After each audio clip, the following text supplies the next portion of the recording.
Kita masih berbicara mengenai hati nurani, saudara. Di perjumpaan pertama saya menyadari banyak di antara Bapak Ibu, saudara-saudara sekalian yang masih meraba-raba, bahkan bingung ya, terhadap apa yang saya kemukakan. Saudara, memahami hal hati nurani sangat penting. Jadi sangat saya harapkan saudara mengerti apa yang saya kemukakan. Sebab hal ini berkaitan dengan proses hidup dipimpin roh.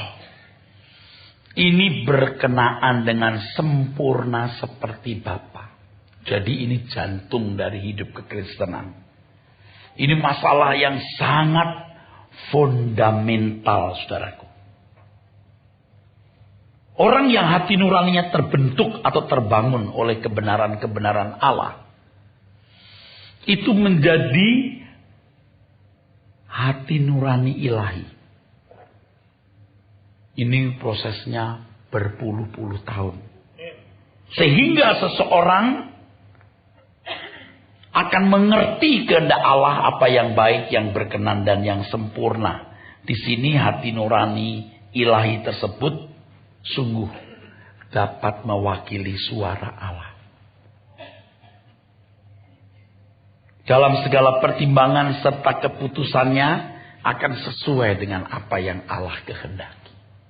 Ingat, firman Tuhan mengatakan, bukan orang yang berseru kepadaku, Tuhan, Tuhan, masuk kerajaan surga.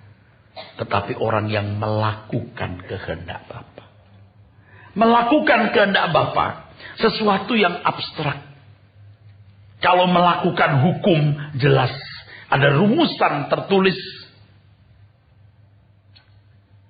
ada deskripsi tertulis, ada penafsiran hukum yang bisa membuat masing-masing orang memiliki keseragaman. Tetapi kalau berbicara mengenai melakukan kehendak Allah atau sama dengan melakukan apa yang diingininya, itu abstrak. Kalau seorang anak melakukan apa yang diingini bapaknya, atau seorang istri melakukan apa yang diingini suami, itu harus mengenal betul siapa orang tua atau siapa suami. Kalau anak, dia harus mengenal siapa orang tuanya. Kalau istri, dia mengenal siapa suaminya. Kita akan sering mendengar orang berkata, aku gak ngerti lo maunya dia itu apa. Ya kan? Anda gak bisa berkata begitu kepada Tuhan. Aku gak ngerti apa maunya Tuhan. Mengenal, memahami orang atau manusia saja sudah sulit. Memahami apa yang dimaui manusia saja sulit. Untuk mengerti apa yang diingini oleh manusia saja sulit. Apalagi yang tidak kelihatan. Nanti dulu bro. Kalau manusia bisa penuh intrik munafik, dalam laut dapat diduga hati orang siapa tahu. Manusia bisa penuh kelicikan. Sudah menikah beberapa puluh tahun, istri bisa berkata, aku tidak mengerti suamiku. Aku tidak mengenal dia. Tapi beda dengan Tuhan. Tuhan tidak ada intrik. Tuhan tidak ada kemunafikan.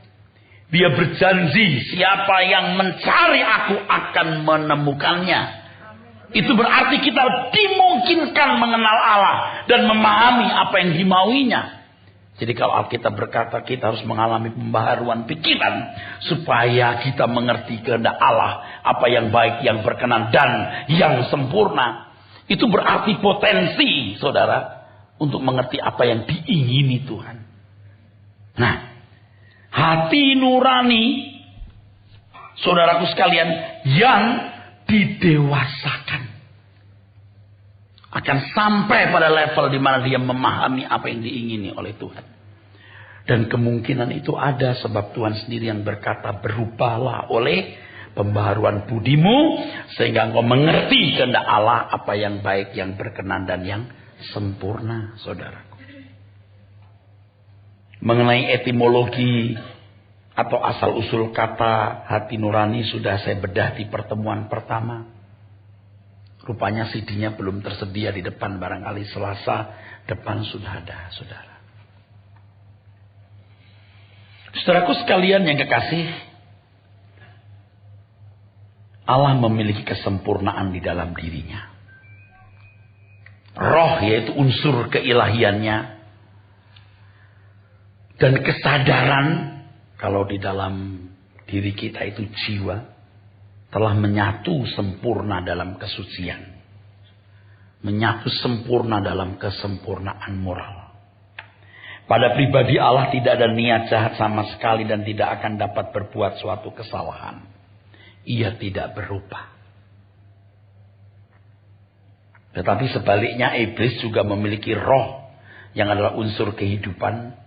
Dan jiwa yang adalah unsur kesadaran telah menyatu dalam kejahatan atau kegelapan yang sempurna. Iblis tidak akan bisa berbuat sesuatu yang benar. Ia pun juga tidak bisa berubah, artinya ia hanya bisa berbuat apa yang jahat. Tuhan Yesus mengatakan kalau ia mengucapkan dusta, dia melakukan dari dalam dirinya. Kalau ada pertanyaan mengapa manusia bisa diampuni sedangkan iblis tidak? Jawaban yang bisa diberikan adalah karena kalau iblis atau Lucifer melakukan dosa terlahir dari dirinya atau berasal dari dirinya sendiri, itu faktor internal. Tapi dosa manusia datang dari bujukan luar, faktor eksternal. Tetapi jawaban ini belum memuaskan karena implikasinya belum jelas. Implikasinya apa untuk kita? Kalau hanya itu jawabannya, saya tidak katakan itu salah, itu bisa benar. Kalau iblis melakukan kesalahan, dosa itu terlahir dari dalam dirinya. Tapi kalau manusia berbuat dosa, itu karena rangsang dari luar, bujukan dari luar. Kalau hanya itu jawabannya kurang implikatif. Dan saya berikan saudara, saya sediakan saudara jawaban lain yang benar. Jawabannya adalah, kalau iblis tidak bisa berubah lagi. Artinya tidak bisa diperbaiki. Kalau manusia masih bisa diperbaiki. Oleh sebab itu saudaraku sekalian, pengampunan yang Tuhan berikan itu pasti disertai dengan perubahan. Artinya harus ada perbaikan. Jika seseorang bertobat, minta ampun, itu harus atau berarti bersedia untuk diperbaiki. Saudara, ketika Tuhan Yesus berbicara, bapakmu itu iblis, itu di Yohanes 8, ayat 38 sampai 44. Dia berkata pada sekelompok orang Yahudi yang bandelnya minta ampun, bandelnya setengah mati, saudara. Sampai tidak bisa diubah lagi, saudara. Itu Yohanes 8, 38, 44. Bapakmu itu iblis. Kamu mau melakukan apa yang dilakukan oleh bapakmu. Tapi ayat sebelumnya, ayat 32, 31, 32. Kalau kamu tetap dalam firmanku, kamu benar-benar adalah muridku. Kamu akan mengenal kebenaran, kebenaran akan memerdekakan kamu. Lalu kalau anak itu memerdekakan kamu betul-betul merdeka. Masalahnya kamu mau dimerdekakan enggak? Dimerdekakan jadi anak-anak Allah. Saudara, kalau kamu tetap dalam firmanku, kamu benar-benar dalam muridku, kamu akan mengenal kebenaran akan memerdekakan kamu. Saudara. Di dalam tulisannya Paulus berkata kepada jemaat Korintus, di Korintus pasal 11 ayat 2 dan 3. Aku takut kalau pikiranmu disesatkan. Betul? Dari kesetiaanmu yang sejati. Pikiran. Mau kata lain yang penting berkenaan dengan apa yang saya jelaskan akhir-akhir ini. Understanding. Kalau understandingmu sudah keliru. Mau pakai kata lain? Mata. Mata adalah pelita tubuh. Kalau matamu gelap, Gelaplah seluruh tubuhmu. Nanti akan saya kutip lagi ayat itu, saudaraku. Mau penjelasan yang lain dari angle lain berkaitan dengan ini, hati nurani. Kalau hati nurani seseorang sudah gelap, sudah tumpul, gelaplah seluruh hidupnya. Coba bayangkan kalau ada orang, saudara, melihat kecelakaan seorang bapak yang membonceng istri, jatuh, terlentang, motornya ringsek, suaminya tergeletak tak sadarkan diri, ibunya setengah mati, mencoba untuk merayap, merangkak ke pinggir jalan, lalu seorang datang mengambil tas ibu itu, lalu kabur. Bayangkan, itu nuraninya sudah sangat terbalik dari nurani orang baik pada umumnya. Tuh lihat nurani, saudara. Saudara pernah lihat nggak itu di Discovery Channel atau Animal Planet? Bagaimana kijang dikejar oleh singa. Itu binatang, saudara. Ya. Ada anak bison atau kambing itu yang dikejar lalu anaknya ditangkap dimakan. Duh, itu binatang nggak punya nurani. Nah, manusia kalau sampai nggak punya nurani, nurani itu sebenarnya bukan di sini loh, di sini loh. Oke? Oh, hatiku ya, nah hati itu ya di sini semua mestinya, saudara. Oh, hatiku, oh hatiku. Ya enggak apa-apa, itu kan cuman bahasa tubuh, saudara.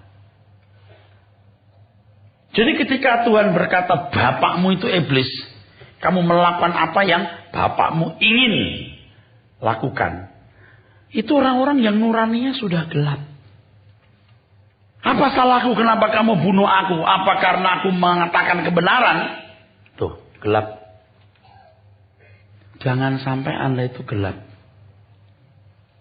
Jadi kalau kita ini, saudaraku sekalian, ditebus oleh Tuhan Yesus Kristus, berarti penebusan itu, jadi penebusan itu. Kalau Anda mau mengatakan Yesus penebus, itu bicara soal kepemilikan. Kalau kita berkata dia sang penebus dosa, dia penebusku, dia menebus aku, itu bicara soal pemilikan. Mau gak orang dimiliki Tuhan? Ini paralel dengan kalau seorang berkata ampuni dosaku, mau gak dia diperbaiki? Jangan hanya menjadikan Tuhan tukang sapu dosa. Lalu kotori lagi, minta ampun, bersihkan lagi. Kenapa iblis gak diampuni dosanya? Gak bisa diperbaiki. Jadi kalau Anda tidak bisa diperbaiki, bapakmu, maka kamu harus tetap dalam firman-Ku supaya kamu benar-benar bisa berkembang. Murid itu berkembang, murid itu belajar, dan kamu akan mengenal kebenaran, dan kebenaran itu akan memerdekakan kamu. Ini sebuah perjuangan, saudara. Jadi bagi kita anak-anak Tuhan, kalau kita datang kepada Tuhan minta pengampunan, itu harus disertai dengan komitmen untuk diperbaiki. Jadi jangan hanya menjadikan Tuhan sebagai tukang sapu dosa. Itu kan hari Minggu orang-orang ke gereja mengucapkan pengakuan dosa. Kami telah berdosa kepadamu. Ya, kepadamulah kami telah berdosa. Lalu pemimpin liturgi atau liturgos atau pendeta berkata, sesungguhnya sekalipun dosamu merah seperti kirmisi, dijadikan putih seperti salju. Sekalipun dosamu hitam seperti kesumba, dijadikan putih seperti kelapa. Buah kelapa. Seperti domba. Putih seperti, itu kan kelapa itu ya, putih. Setelah itu jemaat menyambut, amin. Amin. Dah. Sudah dibersihkan sama tukang sapu. Bayangkan saudara. Tapi itu yang telah kita pernah lakukan bersama. Jadi kalau kita minta ampun itu, yang penting kesalahanku dimaafkan. Oke? Kesalahanku diampuni. Udah ya. Soal nanti bikin lagi. Oleh sebab itu kalau dalam kekristenan pokok-pokok bahasan mengenai keselamatan itu termasuk penebusan tapi juga pembenaran. Puji Tuhan kita telah dibenarkan oleh Tuhan Yesus. Artinya kita orang berdosa, kita dibenarkan, kita dianggap telah diampuni, dianggap benar. Haleluya. Tidak begitu. Kita dibenarkan supaya benar-benar menjadi benar. Kita disucikan supaya benar-benar menjadi suci. Saya agak menyimpang-menyimpang tapi karena semua bertalian. Jadi saya tidak mau menjelaskan kepada saudara supaya ngerti prinsip pengampunan, penyucian, penebusan ya. Itu semua berkaitan dengan pembahasan mengenai hati nurani saudara. Tolong lihat ya. Nih. Dosa saudara itu ya. Dosa saya itu dari lahir sampai mati, mau mati nanti, itu semua sudah diselesaikan di kayu salib. Selesai. Dipikul. Jadi kita ini orang yang dianggap benar. Amin. Udah diselesaikan, dibayar. Bukan lalu berkata, hore, udah bebas. Kamu dianggap benar. Semua dosamu dari sejak kamu lahir sampai mati nanti dibereskan. Itu disucikan. Bisa. Sehingga kita dianggap benar. Tapi bukan kemudian kita menjadi pasif. Justru orang yang ditebus, pemilikan hidupnya diambil. Supaya kamu benar-benar menjadi benar. Coba respon Anda apa selama ini terhadap penebusan darah Tuhan? Coba betapa banyak orang bodoh dan tidak mengerti. Orang-orang yang berpikir kalau Allah telah mengampuni, berarti Allah sudah menganggap dosanya hilang, lenyap. Seperti seorang yang berhutang, lalu dianggap beres hutangnya. Ngerti gak kita berkata kita semua orang berhutang bukan untuk hidup menurut daging, tapi hidup menurut roh. Maka harus hidup dipimpin roh. Dan untuk bisa hidup dipimpin oleh roh, orang harus punya nurani ilahi. Saya ingatkan kepada bapak-bapak yang umurnya sudah di atas 45 tahun. Kalau Anda tidak kerja keras, goodbye. Tidak selesai. Sekarang ini dewasa muda usia 35 tahun sering sudah bandel-bandel. Apalagi kalau dia itu terhormat, kaya. Waduh, udah selesai. Nggak bisa digarap lagi. Nah, bersyukur kalau Bapak Ibu masih punya hati yang mau diubahkan, saudaraku.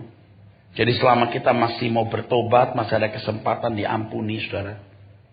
Ya, kalau sudah mati, jiwa dan roh menyatu, nggak ada lagi kesempatan untuk diperbaiki, saudara. Itu prestasi terakhir hidup seseorang. Ya, itu prestasi terakhir saudara. Kalau hati nuraninya Allah sempurna, kudus, tak bercela. Sebaliknya hati nurani iblis itu, kalau boleh menggunakan kata hati nurani ya, padahal tidak pantas digunakan itu sebenarnya. Iblis jahat semata-mata. Jadi kalau Tuhan berkata haruslah kamu sempurna seperti Bapa di surga sempurna, artinya hati nuranimu harus bersih. Hati nuranimu harus bersih. Bagaimana kita bisa memiliki kebersihan hati nurani? Kalau kamu mendengar firman. Dan firman memerdekakan. Saudaraku sekalian, pada pertemuan yang lalu saya mengatakan bahwa hati nurani adalah kemampuan yang dimiliki manusia dari fenomena moralnya untuk menetapkan dan memutuskan apa yang baik dan buruk secara subjektif. Di sini hati nurani berfungsi sebagai pembuat peraturan, tapi sekaligus menentukan yang baik, tidak baik, yang benar, dan yang tidak benar. Makanya dalam bahasa Ibrani, kata hati nurani itu kilyah, ginjal. Betul, ginjal memisahkan. Betul, di dalam darah. Betul, dan yang harus dibuang dan yang bisa masuk ke dalam tubuh. Kalau nurani orang sudah rusak, dia nggak bisa memisahkan mana yang baik, mana yang tidak baik. Mana yang baik, yang berkenan, yang sempurna, dan yang tidak, saudaraku. Nah, kejatuhan manusia dalam dosa membawa manusia pada kondisi di mana hati nurani tidak bisa didewasakan atau disempurnakan sesuai dengan level yang Bapa inginkan. Inilah yang disebut manusia telah kehilangan kemuliaan Allah. Kehilangan kemuliaan Allah bukan kemuliaan manusia loh. Manusia tetap memiliki kemuliaan yang lebih dari simpanse. Lebih dari orang hutan. Tapi manusia tidak bisa menjadi seperti Allah. Itu masalahnya. Hilang kemuliaan itu bukan berarti lalu manusia semua rusak sama sekali. Jadi seperti binatang. Tidak. Tetap kemuliaan manusia ada. Dalam batas-batas tertentu juga dinilai baik. Tapi artinya Pak, Alkitab mengatakan Pak, kebaikan manusia seperti kain kotor. Ya artinya jika dibandingkan kesucian Allah seperti kain kotor. Dan ayat itu juga bisa saja berhubungan dengan kondisi zaman Yesaya. Kebaikan orang itu seperti kain kotor, jelek semua. Itu maksudnya. Tapi kemuliaan manusia bisa membawa manusia menyenangkan Tuhan di kelasnya. Daud termasuk orang yang menyenangkan Tuhan loh, walaupun itu ada bandelnya loh. Henok sampai diangkat hidup-hidup loh. Betul? Elia itu kan nabi emosian. Temperamental. Dia marah-marah kepada Tuhan. Percuma aku lawan nabi-nabi Baal. Aku sendirian. Udah matilah aku. Matilah aku katanya. Tapi heran. Elia bisa diangkat Tuhan loh. Musa juga tidak sempurna loh. Jadi kemuliaan manusia itu masih ada. Tapi bukan kemuliaan Allah. Maka Tuhan, saudaraku sekalian, dalam keselamatan melalui Tuhan Yesus Kristus ini, membawa kita kepada kemuliaan Allah. Berulang-ulang saya jelaskan sampai saudara itu, saya harapkan mengerti benar ya saudara. Berulang-ulang saudara. Jadi, kalau ini wilayah jiwa ya saudara. Wilayah jiwa manusia ya. Ini daging, ini roh ya. Tolong tidak membedakan, tidak memisahkan roh dan jiwa ya. Oke. Ini jiwa ya saudara. Di jiwa ini, kata Alkitab apa? Allah menulis Tauratnya. Kita baca dulu ya. Roma pasal 2. Roma pasal 2. Roma pasal 2 saudara. Kita baca dari ayat yang ayat 15 saja ya. Ayat yang ke-15 berbunyi demikian. Sebab dengan itu mereka menunjukkan bahwa isi hukum Taurat ada tertulis di dalam hati mereka. Stop. Hukum Taurat tertulis di dalam hati mereka. Hati di sini di dalam jiwa. Dalam jiwa ini saudara. Ya, jiwanya di sini. Terus kalimat berikutnya baca dulu.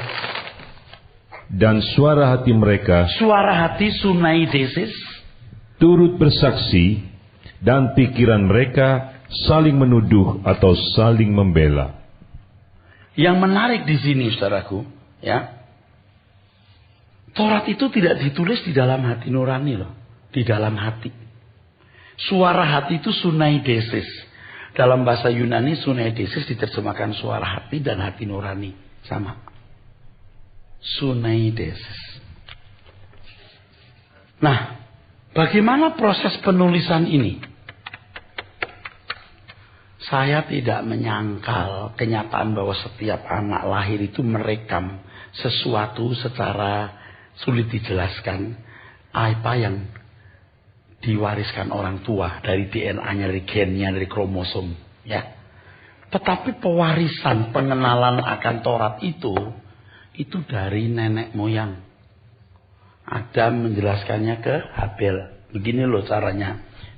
Mau melakukan korban bakaran, Habel menyampaikannya kepada keturunan yang lain. Itu penurunan ini lewat budaya, lewat pendidikan. Paham? Jangan dipahami secara mistik. Paham? Nangkep maksud saya? Jangan dipahami secara mistik. Nah, respon setiap individu terhadap Taurat itu dari budaya yang mereka terima, dari hukum yang mereka terima dari yang diajarkan oleh orang tua mereka. Jadi kan Adam dan Hawa menurunkan terus kan? Karena cucunya ini di bangsa manapun selalu ada itu warisan itu. Nah, respon setiap individu terhadap Taurat yang tertulis itulah yang akan dihakimi Tuhan. Nah, sebenarnya saudaraku sekalian, ini kalimat angle-nya rumit banget, tapi saya memahami. Nurani mereka itu bisa reaksi mereka itu, reaksi setiap individu terhadap Taurat yang tertulis di hati mereka. Ngerti ya? Itu prestasi terakhir. Maka Tuhan akan menghakimi mereka sesuai dengan nurani mereka, hasil dari apa yang mereka serap dari budaya dan reaksi mereka terhadap hukum-hukum itu. Bisa masuk dunia akan datang. Tapi kalau anak Tuhan, saudara, ini akan diisi dengan kebenaran. Nangkep? Dan reaksi kita terhadap kebenaran itu membangun nurani. Kalau yang didengar ini suara Allah, maka manusia hidup bukannya tapi dari setiap yang keluar dari mulut Allah. Pikiran perasaan Allah yang diserap, nuraninya nurani ilahi. Jadi kalau Roh Kudus diberikan kepada kita, Roh Kudus menuntun kita kepada segala kebenaran. Itu fungsinya adalah bagaimana orang mengerti kebenaran. Lalu bagaimana nuraninya menjadi nurani ilahi. Oke, sebagai perbandingan begini saudaraku. Oke, nuraninya jadi nurani ilahi. Kalau dikatakan nuraninya jadi nurani ilahi, itu berarti rohnya dihidupkan. Hidup dalam kualitas Tuhan. Amin. Oke, hidup dalam kualitas Tuhan. Ini saja saudara. Gini. Oke, orang Barat. Oke, kalau orang Barat, orang Barat boleh, orang Malaysia boleh, orang Singapura boleh. Naik mobil tuh ya, kan saya juga teman saya itu, gitu. Lu nyebrang begitu atau nabrak? Enggak ada orang nyebrang itu. Pasti ada orang nyebrang. Jadi dia belok kiri itu, gitu. Dia nggak lihat tuh, nanti ada orang nyebrang gimana? Nggak ada orang nyebrang. Jadi orang tuh tahu bahwa ini merah nggak nyebrang. Seandainya nyebrang ketabrak kita nggak salah. Oh di sini salah nggak salah nabrak orang mati lu masuk penjara di Indonesia. Di Sydney itu wah lampu hijau shit, belok kiri shit. Kenapa? Nanti nabrak gimana? Enggak, orang udah tahu. Nuraninya udah tahu. Ini lampu merah. Nyebrang nggak boleh kan merah kan? Biar mobil nggak ada, kalau nuraninya bau. Kalau nggak ada mobil yang lewat dan sepi tetap nunggu gitu. Nuraninya ada polisi di sini. Nah, saudara. Oke, nggak usah pakai Injil deh. Beberapa negara yang budaya antrinya bagus, nuraninya bagus. Supir taksi aja deh, gini supir taksi. Kita kan mau buru-buru pergi nih. taksi antri. Begitu ada taksi berhenti, nunggu penumpang, kita mau naik dong. Taksi nggak mau, dia lewat. Dia tuh taksi udah lagi nunggu. Dia nggak mau kita naik loh. Nuraninya, bener loh. Ini sopir taksi loh. Kalau di sini wah, ya lain lagi sopir taksi. Anda ngerti maksud saya? Banyak taksi antri nunggu tamu hotel naik. Karena kita mau buru-buru, orang dan ada taksi berhenti. Bawa penumpang turun, kita nggak usah kesana, naik aja ini, nggak mau dia. Itu nuraninya udah tertulis. Saya cerita beberapa waktu lalu ya, yang berkata, I am free thinker, I am not Christian, I am not Muslim, I am not Buddhist, I am a free thinker. Sombong bener loh. Begitu dompet ketinggalan, dia cari kita di hotel, ada nggak nama ini? Coba. Soalnya kita lupa loh. Free thinker tapi punya nurani. Nah ini di sini nuraninya. Nah Tuhan mau nurani kita itu nurani ilahi, maka jiwa harus diisi oleh kebenaran yang murni, yang keluar dari mulut Allah. Itu bicara soal kemurnian, maka pendeta harus berkhotbah dari mulut Allah. Ngerti nggak saya ngomong apa ya? Dari mulut Allah itu punya pengertian loh. Harus murni. Masalahnya banyak orang tidak sanggup. Kalau dengar firman yang murni lalu berkata keras. Kalau Anda mau mendengar firman yang murni dan rela betul-betul memiliki nurani ilahi, Anda harus berani meninggalkan kewajaran hidup. Anda nggak boleh materialistis sama sekali. Ini bukan asal ngomong. Yang ngomong beliau yang mulia. Beliau berkata, jangan kumpulkan harta di bumi, kumpulkan harta di surga. Di mana hartamu, di situ hatimu berada. Mata adalah pelita tubuh. Betul nggak? Mata adalah pelita tubuh. Sanggup nggak Anda? Rata-rata Anda masih materialistis. Paling tidak mau hidup wajar. Rela nggak punya rumah, rela nggak naik mobil, nggak mau naik mobil kalau nggak sedan nggak mau. Bukan nggak boleh punya sedan, kalau itu tujuan hidupmu, selamat jalan. Ketemu iblis di neraka. Kok nggak mau sih selamat? Seandainya Anda bisa punya segala kekayaan, kehormatan, 100 tahun lagi umur hidupmu, 100 tahun ke depan ada ujungnya loh. Ada dien, ada end-nya ada loh. Ujung. Oke 1000 tahun. Tapi ada ujungnya di akhir 1000 tahun itu. Apa Anda takut? Padahal Anda tinggal 10 tahun. Anda tinggal 20 tahun. Kok berani ambil resiko? Saya berkunjung ke satu tempat. Kebetulan tempat itu ada tamu. Tamunya nanya gini, Pak Pendeta, percaya nggak ada neraka, ada surga? Anggaplah nggak ada. Anggaplah ada nggak ada maksud saya. Anggaplah ada nggak jelas. Apa ruginya Anda berbuat baik? Apa ruginya Anda cari Tuhan? Nggak bisa ngomong.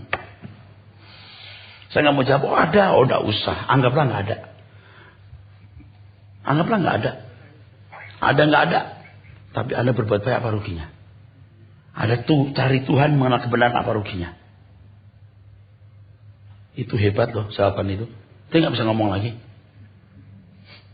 Anggaplah ada nggak ada. Coba jawabannya begitu. Udah selesai kita. Tapi yang jelas ada bro, bu, ses. Ya ada. Kok Anda berani-beraninya loh? Belum jelas nuranimu bagaimana kondisinya. Misalnya gini ya, Anda turun dari ruangan ini, betul? Anda turun dari atau Anda keluar rumah, begitu melihat mobil bagus, Anda bilang, keren. Itu aja otakmu rusak sebenarnya.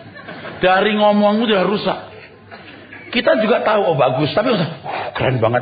Itu lihat tuh, ininya rusak. Bukan nggak boleh bilang keren loh, tapi kalau sampai keren banget ya, goodbye. Apalagi kalau sampai tingkat, aku harus punya itu. Ya udah. Itu nurani. Itu nuranimu. Ada lagi. Anda lihat rumah bagus, Anda lihat barang bagus. Kalau Anda berkata begini, seandainya aku punya itu nuranimu rusak di situ. Orang yang punya nurani ilahi tidak berkata seandainya. Dia tahu bahwa rumah Bapak di surga jauh lebih indah. Dibuat rumah yang bagus, dia berkata bagus, tetapi nanti di surga pos hansipnya seperti ini. Pendeta lebay. Enggak lebay. Kita buktikan aja. Kita buktikan saja, saudara. Tapi sebenarnya ke surga bukan soal rumah bagus atau kondominium lantai berapa. Enggak itu. Di mana ada Tuhan Yesus, kita ada di situ. Cukup. Itu cukup itu. Itu cukup. Nah, saudaraku sekalian, jadi kejatuhan manusia ke dalam dosa membawa manusia terjual di bawah kuasa dosa. Dosa di situ luncas atau meleset. Artinya kejatuhan manusia ke dalam dosa membuat manusia tidak bisa tepat seperti yang Allah kehendaki. Pertanyaannya, kenapa nggak langsung sekaligus dibenahi waktu itu? Nunggu 4.000 tahun. Pernah nggak mikir gitu? Ya udah, Roh Kudus turun saja, kan Roh Kudus undur. Lalu Bapak di surga bilang, nggak usah undur, tetap aja. Enggak loh. Tidak. Kenapa? Belum ada penebusan. Belum ada penebusan. Penebusan dalam Yesus Kristus memungkinkan seseorang mendapat meterai Roh Kudus. Dan meterai itu, saudaraku sekalian, bukan meterai pasif. Meterai aktif. Meterai itu, kalau diaktifkan, yaitu dengan respon kita belajar firman, kelumpuhan moral hati nurani yang tidak bisa mencapai kesucian Allah akan bisa jalan atau bangkit karena fasilitasnya disediakan.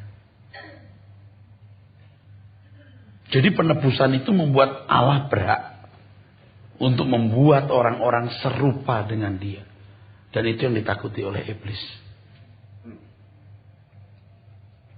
Nah, saudara dan saya orang-orang yang terpilih untuk itu.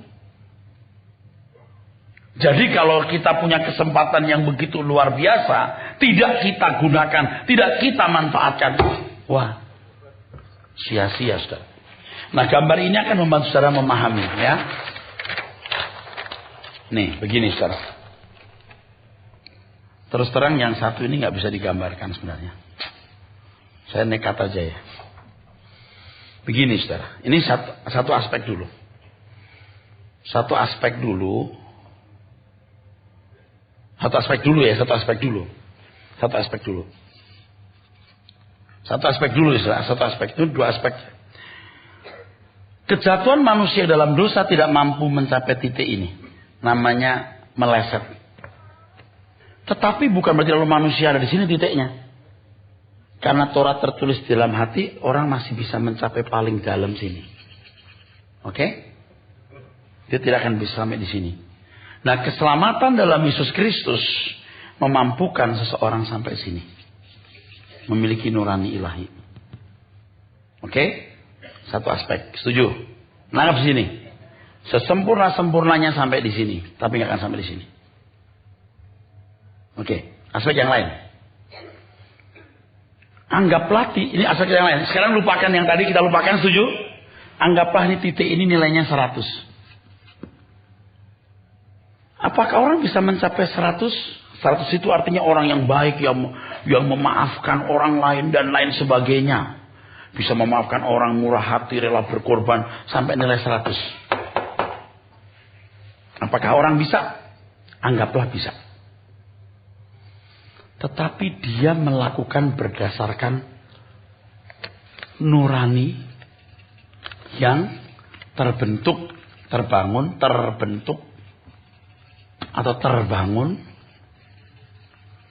melalui apa? Budaya, betul nggak? Pendidikan dan lain-lain. Orang begini, Anda jangan anggap sepele, ini luar biasa. Kita hapus lagi. Kalau orang Kristen maksudnya, wah gambarnya cuma satu. Ketepatan itu ketepatan dari kecerdasan memahami kebenaran firman. Sehingga apapun yang dilakukan sesuai dengan kehendaknya. Orang baik bisa nolong orang miskin. Orang baik di dunia bisa membela orang tua, negara dan lain sebagainya. Ya. Orang baik di dunia bisa tidak membalas kejahatan-kejahatan. Orang baik di dunia bisa mengampuni musuh, dipukul pun mengalah. Bisa. Tetapi anak Tuhan melakukan itu berdasarkan apa yang Allah ingin. Bukan berdasarkan hukum harus begini atau harus begitu. Tapi berdasarkan apa yang Allah inginkan. Nah, enggak saya ngomong apa ini? Tadi aspek yang pertama nggak akan sampai di sini. Cuman sampai di sini. Ini aspek yang pertama tadi, oke? Oke? Yang kedua adalah anggaplah orang bisa baik bener. Sesuai dengan budaya, pendidikan, dan lain-lain. Dan kebiasaan, latihan, pertarakan diri sampai bagus. Tapi belum tentu sesuai dengan apa yang Allah ingini. Karena ada orang yang rela tidak menikah. Gitu kan? Hebat banget gak menikah loh dia. Tapi orang Kristen menikah kek, gak menikah kek. Masalahnya Tuhan suruh gitu gak? Nah itu yang beda. Rekomendan buat Tuhan. Makanya saudara mengerti orang-orang non-Kristen bisa betul-betul baik. Sesuai dengan budaya, pendidikan, dan pengaruh-pengaruh lingkungan. Serta pelatihan-pelatihan moral, pelatihan-pelatihan batiniahnya. Dia bisa baik bener loh. Tetapi apakah dia berbuat itu sesuai dengan keinginan atau maunya Tuhan. Atau apa yang diingini dia. Nah kalau kenyataan kita dari ini. Ada banyak orang Kristen. Budaya buruk, pendidikan buruk. Lingkungan buruk, firman Tuhan gak tahu. Apalagi kehendak Allah. Permisi dah. Ngerti tak maksud saya sudah? Sudah gak punya apa-apa dia. Lalu berkata, kita diselamatkan bukan karena perbuatan baik. Terus teolog-teolog berkata, iya bukan karena perbuatan baik. Perbuatan baik tidak menyelamatkan karena iman. Iman itu apa? Percaya saja lalu selamat. Kira sesat gak itu? Ini salah. Maka harus ngerti apa itu yang namanya iman. Nah dijelaskan apa itu iman. Kenapa banyak orang Kristen itu berantakan moralnya? Bukan karena perbuatan baik kita diselamatkan. Saya setuju. Selamat itu apa dulu? Bukan karena perbuatan baik kamu selamat. Kamu bisa dikembalikan kepada gambar Allah semula. Bukan karena perbuatan baik. Karena kamu ditebus. Karena kamu punya Roh Kudus. Karena kamu punya firman. Tajam dulu nuraninya untuk diperbaiki. Baru keluarnya benar. Tadi tahu aspek-aspek tadi? Jadi kalau sebaik-baiknya orang cuma di sini. Tapi ini sebenarnya aspek pertama tadi, ya dari dimensi pertama tadi itu nggak tepat. Nggak tepat tuh gambaran itu nggak tepat betul. Gambaran yang kedua yang benar. Seandainya orang bisa tepat berbuat baik, merendah hati, tidak menikah, bla bla bla bla, wah baik banget. Masalahnya bukan soal dia baik seberapa. Apakah yang dia lakukan sesuai dengan keinginan Bapa. Nah sedangkan orang percaya itu saudaraku menjadi baik bukan karena hukum budaya moral. Itu jelas punya pengaruh saudara. Tapi dari mengerti kebenaran. Mencerdaskan pikirannya. Dari kebenaran yang dia miliki. Membangun nurani. Dari nurani yang benar itu. Kelakuan luarnya akan jadi baik. Baiknya bukan sekedar baik di mata manusia. Sesuai dengan keinginan Tuhan. Sesuai dengan keinginan Allah. Nah itu mengerti apa yang baik, yang berkenan dan yang sempurna. Di hati nurani. Mata itu pelita tubuh. Kalau matamu gelap, gelaplah seluruh tubuhmu. Kalau matamu baik, baiklah seluruh tubuhmu. Jadi betapa luar biasa pengaruh daripada firman itu dalam hidup seseorang. Nah sekarang kalau saudara ngomong lagi saya. Pendeta ambil ayat perjanjian lama diartikan. diartikan suka-suka dia, itu nggak ada firmannya di situ. Wah, ada ayat bahwa Allah akan memulihkan Sion, saudara. Saudara tahu ini tahun pemulihan, saudara. Bagaimana orang bisa mengerti kebenaran? Nah, itu jadi rusak, saudara. Oleh sebab itu, saudaraku sekalian, kita harus terus mengembangkan pikiran Allah itu lewat pengertian, understanding. Jadi kalau saya menjelaskan kepada saudara sekalian beberapa waktu yang lalu Adam dan Hawa, ingat itu ya? Ya, ada buahan yang dimakan oleh fisik, ada buah kehidupan dan buah pengetahuan yang baik dan jahat. Diharapkan kepada dua hal, apakah dia membangun pengertiannya berdasarkan pikiran Allah atau perspektif atau sudut pandang Tuhan, atau apakah ini pun kehidupannya? Apakah understandingnya dibangun dari pikiran pengertian bukan dari Allah? Nah, sekarang kita telah dimerdekakan nih. Bebas nih. Oke. Pengampunan diberikan. Oke. Ditebus. Lalu bagaimana reaksi kita? Ya harus tahu diri dong. Mengisi pikiran kita dengan understanding Tuhan. Jadi hidup ini hanya untuk mengisi pikiran-pikiran kita dengan kebenaran supaya nurani kita sampai nurani ilahi. Kalau sudah begitu, matilah dengan senyum. Amin.